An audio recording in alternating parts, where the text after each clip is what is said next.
Perfect পুরুষ বলতে যার চরিত্র ঠিক থাকা উচিত, প্রপার ড্রেস আপ এবং সব দিক দিয়ে তাকে ভালোভাবেই করতে হবে।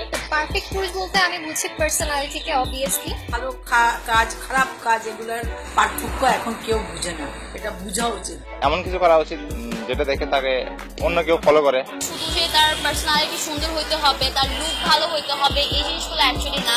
সবাইকে হেল্প করা, তাদের বিপদে একটু হলেও এগিয়ে যাওয়া, ভদ্র আর মেয়েদেরকে সম্মান করা। তো ছেলেটাকে দেখলেই বোঝা যাবে যে হ্যাঁ, সে সবার প্রতি হেল্পফুল। ভালোবাসতে জানতে হবে। পারফেক্ট পুরুষ হচ্ছে যে ফ্যামিলির প্রতি দায়িত্ববান। পারফেক্ট পুরুষ হচ্ছে যে নিজে ভালো কাজ করে এবং সেই ভালো কাজ করার জন্য অন্যকে ইন্সপায়ার করে। সেলফ রেসপেক্টে থাকা, সেলফ কনফিডেন্সে থাকা আদর্শ পুরুষ বলতে আসলে এবং অন্যের প্রতি রেসপেক্ট দেখানো, বিশেষ করে অন্য যে জেন্ডারটা আছে আমাদের, মানে বিপরীত লিঙ্গ যেটাকে বলে, তাদের প্রতি যদি প্রপার রেসপেক্টটা দেখানো যায়, সেটা হচ্ছে পুরুষ। ভালো ছেলে হইতে হলে প্রথমে যেটা হইতে হবে সেটা হলো যে তাকে মানজামারা শিখতে হবে। ব্যবহার অনেক ভালো হতে হবে। নারীদেরকে সম্মান দেওয়া হয়। কেয়ারিং,